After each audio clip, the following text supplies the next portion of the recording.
Bismillahirrahmanirrahim. Ini saya berikan ijazah ya, untuk meringankan persoalan hidup.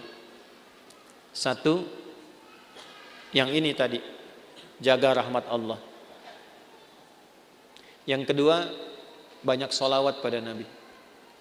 Allahumma salli ala Sayyidina Muhammad. Banyak sholawat pada Nabi. Itu orang yang sering sholawat pada Nabi, salah satu faedahnya insya Allah dimudahkan urusan hidupnya. Sholawat, banyakin sholawat. Sholawat dengan rasa cinta. Walaupun sekedar sholawat pun Allah berikan jawaban. Ini saya tanya nih, kita istighfar sendiri sama Allah, Astaghfirullahaladzim, dengan kita berwasilah menggunakan sholawat, kira-kira mana yang paling utama? Tapi jangan tebak-tebakan. Mana yang paling utama? Gini, dua-duanya utama. Tapi kalau kita mau dilihat mana yang paling berpotensi diterima, itu sholawat. Kenapa? Kalau kita istighfar langsung kepada Allah, ya Allah ampuni dosa saya, bagus, langsung hubungan. Tapi Allah masih melihat ketulusan hati kita. Karena ada yang istighfarnya cuma di lisan, gak nyampe ke hatinya. Contohnya habis sholat tuh, banyak yang saya perhatikan seringkali istighfarnya di lisan aja. Astagfirullah, astagfirullah, melihat handphone, astagfirullah. Update status sambil astagfirullah itu, sambil kirim WA. Itu cuma di lisan, belum tentu diterima. Tapi kalau Anda bersolawat pada Nabi atas dasar cinta Allah kepada Nabi, walaupun Anda belum tulus solawatnya, baru keluar dari lisan, Allahumma sholli ala Sayyidina Muhammad, tapi karena kalimat itu keluar menggunakan nama Nabi dan dengan cinta Allah kepada Nabi, dapat Anda 10 kebaikan. Apa dalilnya? Man shalla alayya sholatan wahidatan sallallahu alaihi asyra sholawat. Siapa yang sholawat kepadaku, Nabi nggak sebutkan mau sholawatnya khusyuk, mau biasa-biasa, penting keluar kalimat sholawat, maka dibalas oleh Allah 10 kebaikan. Nah, di antara kebaikan yang Allah berikan itu ada rahmat di dalamnya. Ditemukan di mana? Di Quran surah kedua, di ayat berapa? 157. Al-Baqarah ayat 157. Bunyinya bagaimana? Ulaika alaihim sholawatun mir rabbihim warahmah wa ulaika humul muhtadun. Ada orang-orang yang hidupnya dijamin oleh Allah mendapatkan sholawat dari Allah. Apa makna sholawat dari Allah? Pujian yang melahirkan rahmat. Tahu dari mana rahmatnya? Kalimat setelahnya berupa tafsir. Sholawatu warahmah. Apa makna rahmat di sini? Memudahkan urusan hidup. Dari mana dalilnya? Kalimat setelahnya, wa ulaika humul muhtadun, dan merekalah orang-orang yang dimudahkan hidupnya. Dari mana taunya kalau ini kemudahan hidup? Pada ayat sebelumnya, ayat 155 dan 156. Bagaimana bunyinya? Wala nabluwannakum bisyai'in minal khauf wal ju' wa naqsi minal amwal wal anfus wath thamarat wa basyiris sabirin alladzina idza asabathum musibah qalu inna lillahi wa inna ilaihi ulaika alaihim salawatum mir rabbihim wa rahmah wa ulaika humul muhtadun. Duhai kalian yang hidup, aku akan uji dengan berbagai ujian supaya membuat hidup kalian berkualitas, kalian lebih baik lagi. Ujian itu satu bentuknya kekhawatiran. Sekarang pun ada yang khawatir kapan Ustadz selesai ngajarnya. Walju, karena saya mulai lapar. Wa naqsi minal amwal, ongkos sudah mulai berkurang. Wal anfus, ada yang sakit, ada yang meninggal. Wath thamarat, ada yang hasil kerja kerasnya dibawa orang. Wa basyiris sabirin, berbahagialah orang sabar. Bagaimana cara sabar? Alladzina idza asabathum musibah, yang kalau diuji dengan masalah ini, qalu, mereka meyakinkan pada hatinya, inna lillahi wa inna ilaihi raji'un. Ini ujian dari Allah supaya membuat saya berkualitas, dan pasti Allah kasih solusinya.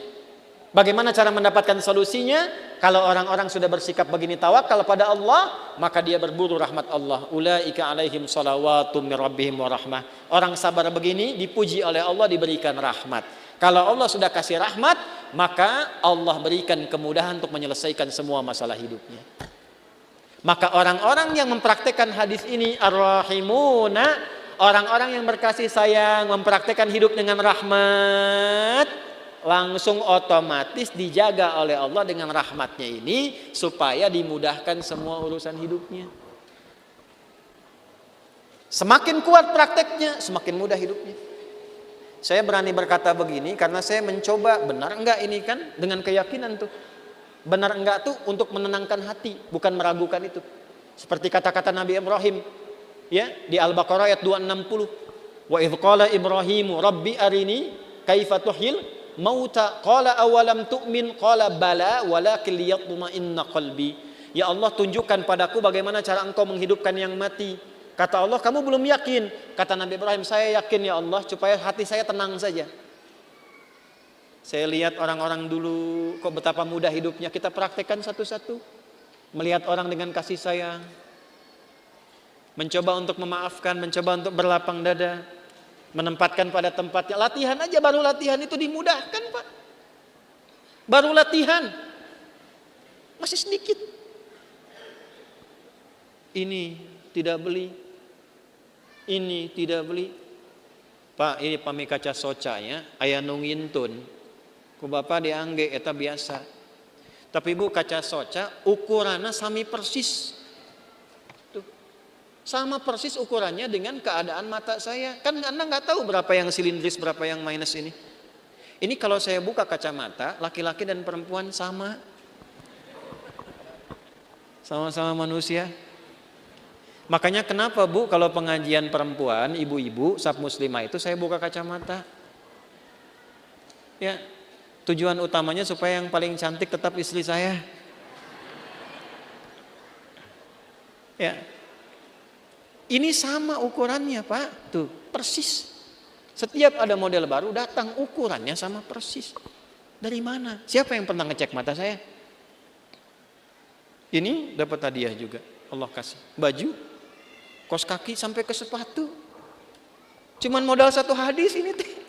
Satu hadis. Cuman modalnya yakin punya Allah. Nah eta teh modal yang paling utama tuh punya Allah. Gitu. Sekarang kita kekurangan itu. Sekarang banyak orang kekurangan itu. Jadi rasanya kurang merasa punya Allah. Coba tanamkan pada hati, saya punya Allah. Maka Anda tidak akan takut kehilangan jabatan kalaupun harus jujur.